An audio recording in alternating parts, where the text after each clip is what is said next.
दोस्तों, वोट चोरी का मुद्दा जिस तरीके से आम चर्चा का विषय बनता जा रहा है, अब अक्सर लोग होटलों, ढाबों और चाय की दुकानों पर वोट चोरी के मुद्दे पर चर्चा करते हुए मिल जाते हैं। वो कहते हैं कि जिस तरीके से राहुल गांधी चुनाव आयोग पर आरोप लगा रहा है, उस पर चुनाव आयोग आखिर जवाब क्यों नहीं दे रहा है। तो वो राहुल गांधी ने वोट चोरी के वो कौन कौन से तरीके बताए हैं। राहुल गांधी ने उन वोट चोरी में ये पांच तरीके बताए हैं कि 5 तरीकों से वोट चोरी हो रही है।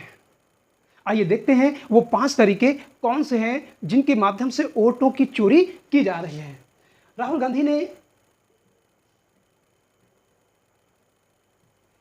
कर्नाटक के मधेपुरा विधानसभा में लगभग 40,009 ऐसे वोटरों की तलाश की जिनकी फेक आईडी है, यानी उनका जो एड्रेस है किसी में 0 लिखा है, किसी में हस्बैंड के नाम इलेक्शन कमीशन लिखा हुआ है। इस तरीके से बहुत सारे फेक आईडी मिले हैं। तो आखिर ये कौन से लोग हैं जो चुनाव के जस्ट पहले आते हैं और वोटिंग करके चले जाते हैं।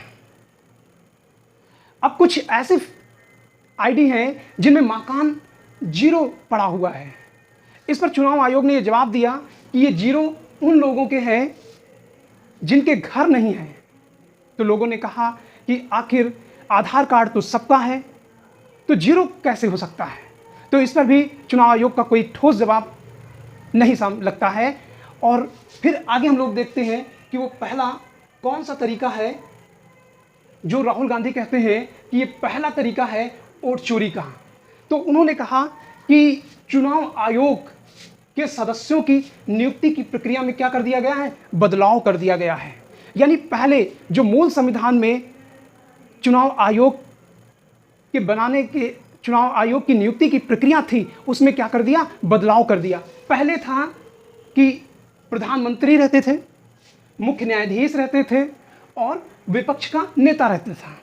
तो जाहिर सी बात है, मुख्य न्यायाधीश है, ये किसी के समर्थन में नहीं है। तो प्रधानमंत्री जिसको नियुक्ति के लिए कहते थे, अगर वो व्यक्ति सही है तो मुख्य न्यायाधीश उसका समर्थन कर देते थे।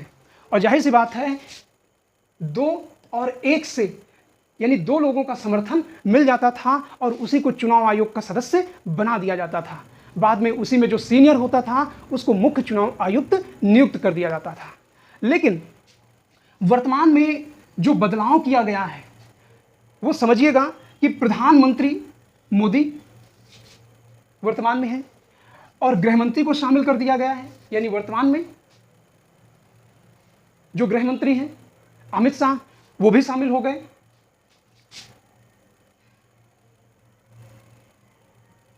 और विपक्ष का नेता, यानी ये दोनों और विपक्ष के नेता।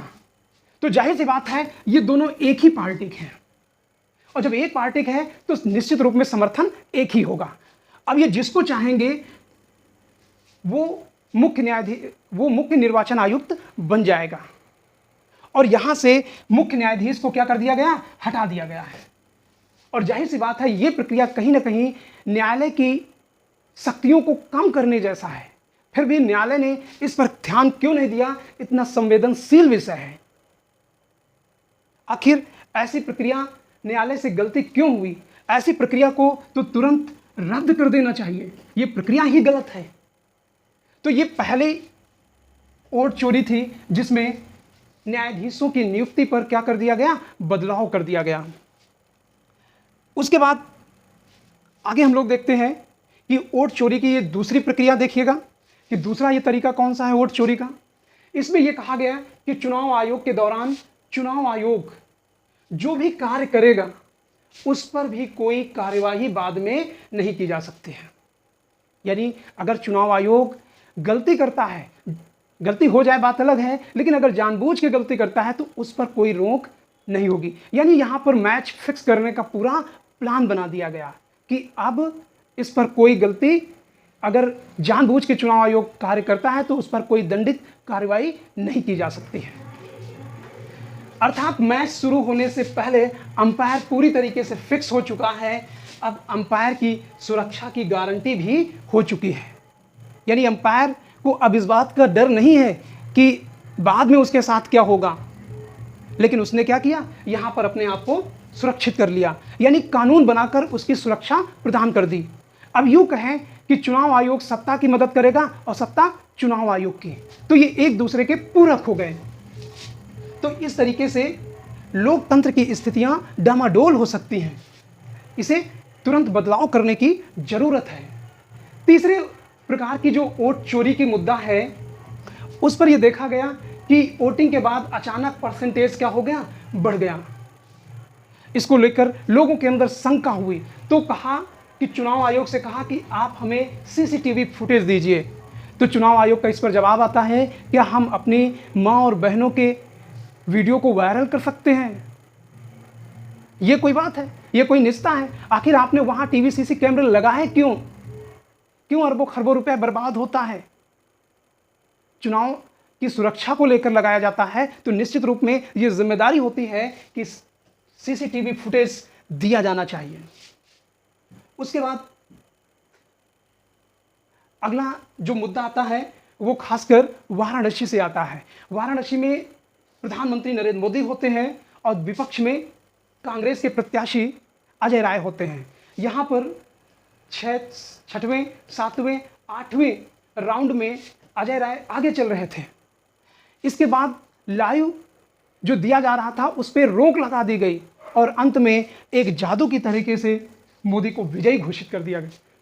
और जाहिर सी बात है, जब ऐसा कर दिया गया तो वहां पर लोगों की शंकाएं बढ़ना तय है कि आप ये वोट चोरी कैसे हो रही है, तो इसका निस्तारण होना जरूरी है।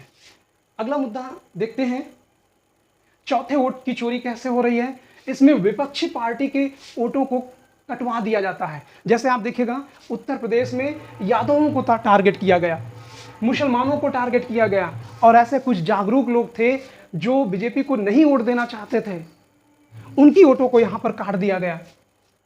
फिर वोटों की काउंटिंग में गड़बड़ी, वाराणसी का मुद्दा यही था। जाहिर सी बात है, पूरा नहीं दिखाया गया तो लोगों को अब भ्रम हो चुका है कि ये कहीं ना कहीं गड़बड़ हुआ है।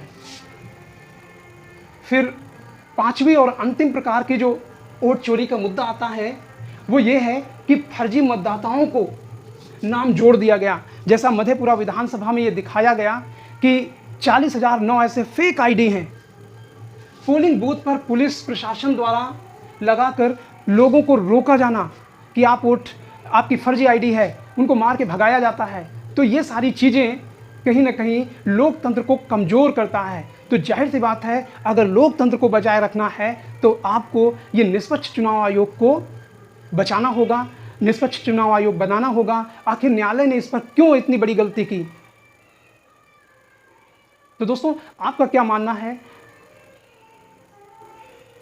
अगर आपका ये वीडियो अच्छा लगे तो मेरे चैनल को लाइक करिए, सब्सक्राइब करिए और अपने दोस्तों को शेयर करिए। Thank you.